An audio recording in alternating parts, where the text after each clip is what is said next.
In October, the sixth year of Yuan Feng, I was exiled to Huangzhou, my heart desolate like a barren wilderness, with no one to confide in. That night, I thought it was just an ordinary evening, but it became the eternal moonlight in my heart.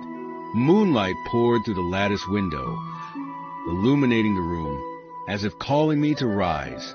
I draped on my robe and stepped outside, thinking to myself, such beautiful moonlight should not go unshared. It would be a pity. So, I headed to the Qintian temple to find Zhang Huaimin. Huaimin, like me, was a man relegated to the margins, another soul caught in the throes of misfortune. Yet, when I opened his door, I found he too was awake. We exchanged a smile, as though our hearts spoke without words. In that smile was a silent empathy for our shared plight, but also a rare joy in this fleeting moment. The night deepens. The moonlight blankets the ground like a thin layer of frost. I make my way toward the courtyard of Changtian Temple. The wind whispers faintly, and the world around me is silent. As we approach the pond, I stop. A breeze ripples across the water, breaking the moon's reflection into wavering fragments. I stare at the shimmering image for a long time, and a thought suddenly strikes me: isn't this reflection on the water just like the world we see before us? It appears solid, yet it's fleeting, ever-shifting, and ultimately intangible. Life, too, is like this. Wealth, fame, power, what are they, if not illusions? I was once a Hanlon scholar, standing at the heights of the imperial court. But then came my downfall, my exile to this distant Huangzhou, all for the crime of words.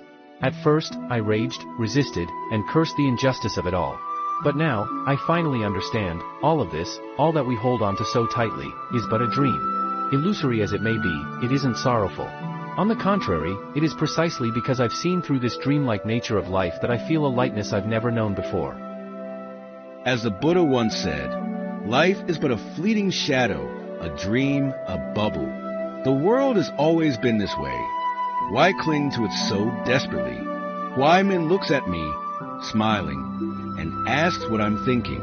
I shake my head and say nothing.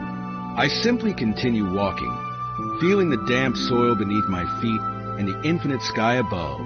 In that moment, I felt as though I was connected to the vastness of the universe, and my heart was utterly clear. The moonlight continues to flood the courtyard, and the white dew quietly covers the earth. I glance back at Changtian Temple, silently thinking to myself, life is but a fleeting journey, and what matters is not what we gain, but what we learn along the way. Tonight, I woke up